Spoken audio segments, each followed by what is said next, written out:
Olá, meus amigos, minhas amigas. Agradeço aqueles que estarão aqui conosco. Façamos uma reflexão. Será que obedecer é o contrário de ser livre? Será? A nossa consciência está ligada às nossas experiências. E as nossas experiências envolvem os nossos sentidos: ver, sentir, cheirar, ouvir, o nosso corpo físico, os nossos sentimentos e o nosso intelecto. Quanto mais desenvolvemos a nossa consciência, mais livres somos, mais donos de nós mesmos, mais sabemos o que queremos, mas também quanto mais obedecermos às leis morais, às leis de Deus, mais livres seremos. Parece um paradoxo, né?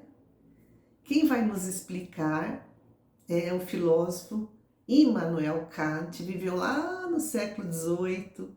Ele diz que ser verdadeiramente livre é identificar-se com a lei moral. Ele escreveu: a vontade livre e a vontade submetida às leis morais são a mesma coisa. E a doutrina espírita concorda, porque quanto mais a pessoa evolui, mais ela amplia a sua consciência, porque aí tem mais conhecimentos, mais autoconhecimento, já desenvolveu mais virtudes, mais valores morais, portanto, se torna mais lúcida e, com isso, adquire maior autonomia e, consequentemente, maior liberdade de escolhas.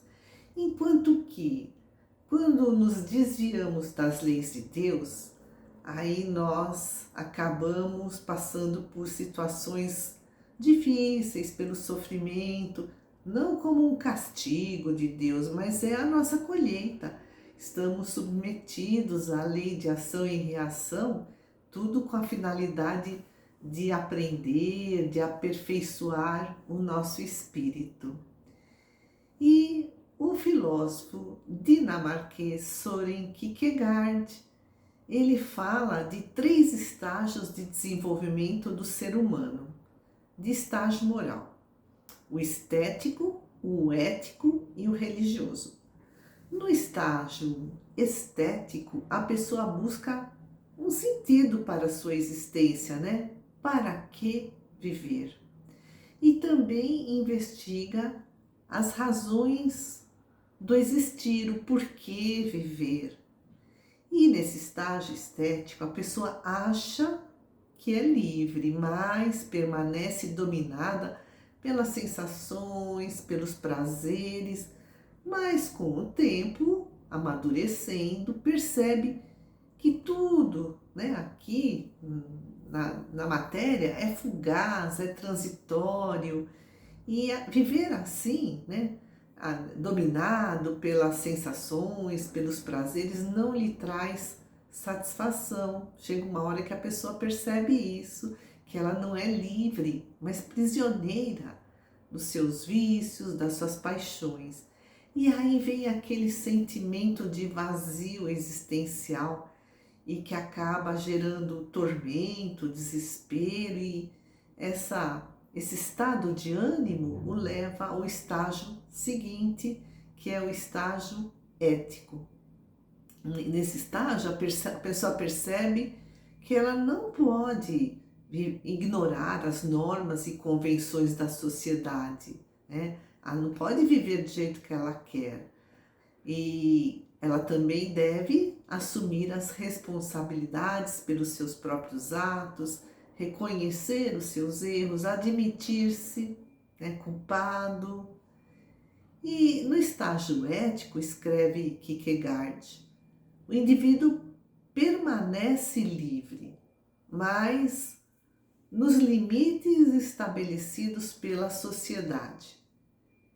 E aí o tempo vai passando, vai amadurecendo, né? As experiências vão nos ajudando a evoluir, e a pessoa percebe que ainda não encontrou a existência que tanto almeja, percebe que a satisfação que procura só será encontrada no estágio seguinte, que é o estágio religioso.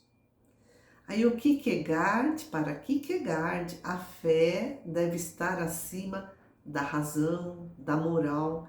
Aí ele cita um episódio do Velho Testamento que conta que Deus pediu a Abraão para sacrificar o seu filho Isaque, como prova de fé. Apesar da imensa dor, Abraão iria obedecer, né? Mas na hora do sacrifício aparece um anjo trazendo um animal para ser sacrificado no lugar de Isaque.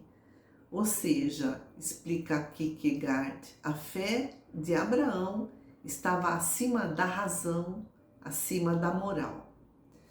Para a doutrina espírita, fé e razão devem caminhar juntas. É a fé raciocinada. Pela razão, nós conhecemos e entendemos as leis de Deus, e a fé nos dá confiança em Deus, de que Deus supre todas as nossas reais necessidades, né? Que Deus nos dá tudo aquilo que precisamos para evoluir. Mas nem sempre a nossa vontade coincide com a vontade de Deus. Por isso que nem sempre os nossos pedidos são atendidos. Deus sabe o que é melhor para nós. Nós ainda não sabemos, né? Por conta desse nosso estágio de ignorância, de falta de conhecimento, de autoconhecimento. Aí, né, entra a fé, né? Entender o porquê, em certas situações, os nossos pedidos nas orações não são atendidos. Aí a fé nos ensina, nos leva a acreditar que Deus é puro amor, justiça e misericórdia, que Deus ama e cuida de toda a sua criação. Nós somos a sua criação. E aí nós nos tornamos obedientes às leis de Deus, dentro desse entendimento racional, né? Nos tornamos obedientes às leis de Deus de livre e espontânea vontade, conforme ensinou Kant.